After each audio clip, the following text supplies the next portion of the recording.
ശബരിമലയിലേക്ക് നൽകേണ്ട ഉയർന്ന ഗുണനിലവാരമുള്ള നെയ്യ് മറിച്ചുവിറ്റെന്ന ആരോപണത്തിൽ കഴമ്പുണ്ടെന്ന് ക്ഷീരവകുപ്പ് ഡയറക്ടറുടെ അന്വേഷണ റിപ്പോർട്ട്. മിൽമയുടെ പത്തനംതിട്ട യൂണിറ്റിൽ നടന്ന വിജിലൻസ് പരിശോധനയിലാണ് അഴിമതി വിവരങ്ങൾ പുറത്തുവന്നത്. ശബരിമലയിലേക്ക് നൽകിയത് ഗുണനിലവാരം കുറഞ്ഞ ഉൽപ്പന്നമെന്നും കണ്ടെത്തി.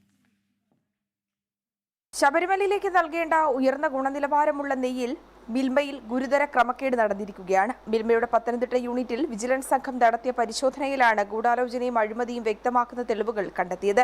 ശബരിമലയിലേക്ക് നൽകേണ്ട ഗുണമേന്മയുള്ള നെയ്ക്ക് പകരം ഗുണനിലവാരം കുറഞ്ഞ നെയ്യാണ് മിൽമ വിതരണം ചെയ്തത്. പത്തനംതിട്ട യൂണിറ്റ് ഹെഡായും തിരുവനന്തപുരം ആസ്ഥാനത്തെ പ്രൊഡക്ഷൻ മാനേജറായും ഒരേ സമയത്ത് പ്രവർത്തിച്ചിരുന്ന ഷൈൻ ജോസഫ് എന്ന ഉദ്യോഗസ്ഥനെതിരെയാണ് അന്വേഷണ റിപ്പോർട്ടിലെ പ്രധാന കണ്ടെത്തലുകൾ. പത്തനംതിട്ടയിൽ നിന്ന് ഈ ടെൻഡർ ആവശ്യപ്പെട്ടതും തിരുവനന്തപുരത്തെ ആസ്ഥാനത്ത് നിന്ന് അതിനായി ശുപാർശ ചെയ്തതും ഇതേ ഉദ്യോഗസ്ഥനാണെന്നും ഇത് അംഗീകരിക്കാനായി ഇയാൾ നടത്തിയ ഇടപെടലുകൾ ദുരൂഹമാണെന്നും ക്ഷീരവകുപ്പ് ഡയറക്ടറുടെ അന്വേഷണ റിപ്പോർട്ടിൽ വ്യക്തമാക്കുന്നു. നെയ്ക്കടത്തുമായി ബന്ധപ്പെട്ട കരാറിൽ മാർക്കറ്റിംഗ് വിഭാഗത്തെ പൂർണ്ണമായും മറികടന്നാണ് തയ്യാറാക്കിയതെന്നും റിപ്പോർട്ടിൽ ചൂണ്ടിക്കാട്ടുന്നുണ്ട്. തിരുവനന്തപുരം മേഖലാ യൂണിയനും പത്തനംതിട്ട ഭരണസമിതിയും ഈ ക്രമക്കേടുകൾക്ക് കൂട്ടുനിന്നു എന്നാണ് കണ്ടെത്തിയിരിക്കുന്നത്. ഫുഡ് സേഫ്റ്റി അതോറിറ്റിയുടെ പരിശോധനകൾ മറികടന്നാണ് ബാച്ച് നമ്പറുകളിൽ തിരിമറി നടത്തിയതെന്നാണ് നിഗമനം. നെയ് ക്രമക്കേടിന് പുറമെ ഗുരുതരമായ ആരോപണങ്ങൾ തിരുവനന്തപുരം മിൽമ യൂണിറ്റിനെതിരെ ഉയർന്നതിന് പിന്നാലെയാണ് കഴിഞ്ഞ ദിവസം ഇടതുപക്ഷ നേതൃത്വത്തിലുള്ള ഭരണസമിതിയെ പിരിച്ചുവിട്ടുകൊണ്ട് അഡ്മിനിസ്ട്രേറ്റീവ് ഭരണം ഏർപ്പെടുത്തിയത്. ജനം, തിരുവനന്തപുരം.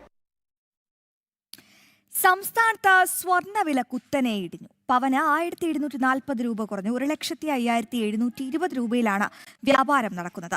ഗ്രാമിന് 155 രൂപ കുറഞ്ഞ് 13,215 രൂപയായി. 18 കാരറ്റ് സ്വർണം ഗ്രാമിന് 130 രൂപ കുറഞ്ഞ് 10,855 രൂപയിലുമാണ് വ്യാപാരം നടക്കുന്നത്.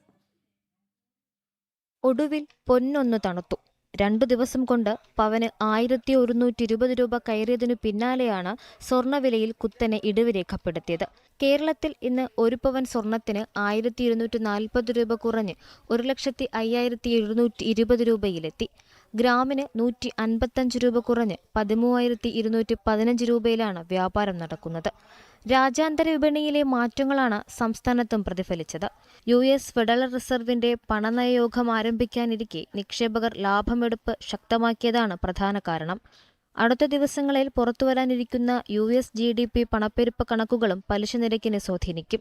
ഇറാൻ US സംഘർഷത്തിന് താൽക്കാലിക അയവ് വന്നതും സ്വർണ്ണവിലയെ താഴേക്ക് നയിച്ചു. സുരക്ഷിത നിക്ഷേപമെന്ന നിലയിലുള്ള ആവശ്യകത കുറഞ്ഞതോടെ ആഗോള വിപണിയിൽ ഔൺസിന് $4,049 വില താഴ്ന്നു.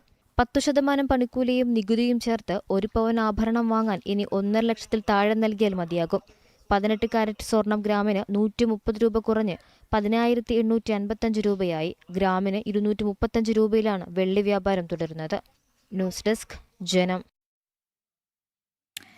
ട്രെയിൻ യാത്രക്കിടെ അതിക്രമത്തിനിരയായ യുവതിയോട് സംസ്ഥാന സർക്കാരിന്റെ ക്രൂരത. കഴിഞ്ഞ വർഷം നവംബറിൽ വർക്കലയിൽ യുവതിയെ മദ്യപാനി ട്രെയിനിൽ നിന്നും തള്ളിയിട്ട സംഭവത്തിൽ തുടർ ചികിത്സയ്ക്ക് വഴിമുട്ടി നിൽക്കുകയാണ് കുടുംബം.